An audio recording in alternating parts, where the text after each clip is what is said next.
এইভাবে মাছ দিয়ে ডাল রান্না করবেন, যে কোনো মাছ, আর মাত্র 2 পিস মাছ দিয়ে ডাল রান্না করবেন, 5 থেকে 7 জন মানুষ খেয়ে নেবেন। আর স্বাদের তো কোনো তুলনা নেই, শুধুমাত্র এই ডাল দিয়েই ভাত খেয়ে নেবেন, আর কোনো কিছু লাগবে না। চলুন তাহলে দেখা যাক কিভাবে কি তৈরি করলাম, আশা করি আপনাদের ভালো লাগবে। সুপ্রিয় দর্শক, আসসালামু আলাইকুম, সবাইকে ওয়েলকাম। এখানে আমি 3 পিস মাছ নিয়েছি, আর এইখান থেকে 2 পিস মাছ দিয়ে আমি ডাল রান্না করব, আর 1 পিস মাছ আমি ফ্রাই করে রেখে দিব। আর লবণ হলুদ দিয়ে ভালো করে ম্যারিনেট করে নিলাম, সামান্য তেলে মাছটাকে ফ্রাই করে নিব। তেলের ভিতর দিয়ে দিলাম। এখন মাছটা এপিট ওপিট হালকা লাল লাল করে ভেজে নিব। খেয়াল রাখতে হবে মাছটা যেন শক্ত হয়ে না যায়, সফট থাকে আর ভাজা হয়ে যায়, কাঁচা গন্ধটা না থাকে। দেখেন এই যে এরকম যখন হয়ে যাবে, মাছটা তুলে নিতে হবে।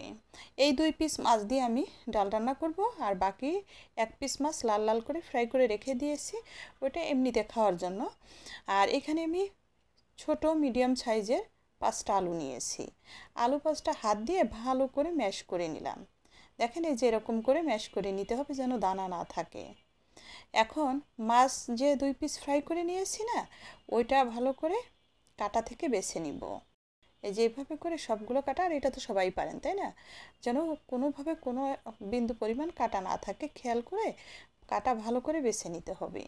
অনেক সময় হয় না যে বড় মাছ আনি আমরা, ও থেকে 2-3 পিস মাছ বেঁচে যায়, এইভাবে করে রান্না করে নেবেন। আবার অনেকে আছে যে অল্প জিনিস দিয়ে অনেকগুলো মানুষের খাবার ম্যানেজ করবেন, তারাও কিন্তু এভাবে করে নিতে পারেন। রুই, কাতল, যে কোনো পাঙ্গাস মাছ, যে কোনো ধরনের মাছ দিয়ে এইভাবে মাছের ডালটা রান্না করবেন।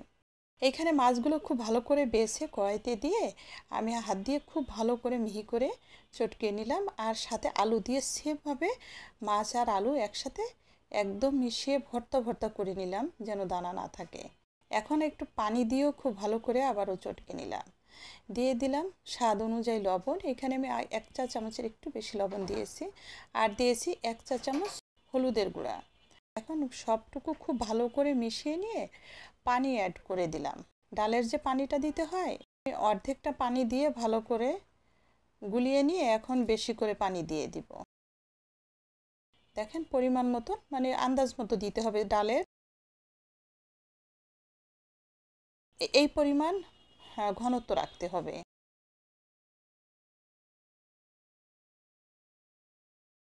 এখন অ্যাড করে দিলাম ফালি করে রাখা কাঁচামরিচ, 3 থেকে 4 কোয়া রসুন কুচি, একটা পেঁয়াজ কুচি।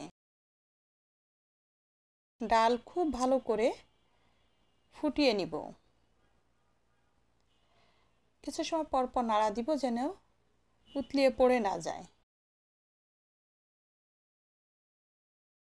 দেখেন জাল করে যখন ডালটা এই পর্যায়ে চলে আসছে এবং ঘনত্ব এরকম হয়ে গেছে, এখন বাকি প্রসেসিং করে নিব।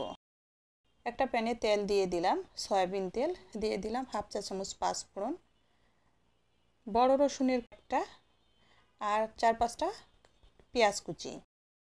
দেশি যে পেঁয়াজগুলো আছে না, ছোট মিডিয়াম সাইজের, এই পেঁয়াজটা গোল গোল করে কেটে দিয়েছি, আর রসুনগুলো কুচি করে কেটে দিয়ে সব কিছু খুব ভালো করে লাল লাল করে ভেজে নেব। আর একটা শুকনো মরিচ 2 ভাগ করে দিয়েছি, সুন্দর একটা স্মেল আসবে। খুব ভালো করে ভেজে ডালের ভিতর দিয়ে দিলাম। এখন আরও 3-4 মিনিট ডালটাকে ভালো করে ফুটিয়ে রান্না করে নিব। জানেন এইটা যে এত টেস্ট হয়, আপনারা কিন্তু অবশ্যই ট্রাই করবেন। অনেক মাছের মাঝখান থেকে 2 পিস মাছ নিয়ে এইভাবে রান্না করে নেবেন, একদম ছোট বাচ্চা থেকে শুরু করে একদম বৃদ্ধ পর্যন্ত সবাই খুব মজা করে খাবে। অনেক সময় হয় না যে মেহমান আসছে, অনেক ধরনের আইটেম করছেন, তার সাথে এরকম একটা ডাল করবেন, সবাই কিন্তু অবাক হয়ে যাবে যে মাছের ডাল কিভাবে হয়। আর নিজেরা খাওয়ার জন্য যে কোনো সময় তৈরি করবেন, ভাত খেয়ে নেবেন সবগুলা শুধুমাত্র এই ডাল দিয়ে, আর কোনো কিছু লাগবে না। অসম্ভব মজার একটা রেসিপি আপনাদের সাথে শেয়ার করলাম, অবশ্যই আপনারা ট্রাই করবেন। যার জন্য শেয়ার করে রেখে দিবেন আপনার টাইমলাইনে, অন্যদেরও দেখার সুযোগ করে দিবেন এই রেসিপিটা। এবং যারা নতুন আমার পেজটা ফলো করবেন, ইউটিউব থেকে দেখছেন, চ্যানেলটা সাবস্ক্রাইব করবেন, একটা লাইক দিতে ভুলবেন না। কেমন হলো কমেন্টস করে জানাবেন। সবাই ভালো থাকবেন, সাথে থাকবেন। সবাইকে অসংখ্য অসংখ্য ধন্যবাদ সাথে থেকে দেখার জন্য। আল্লাহ হাফেজ।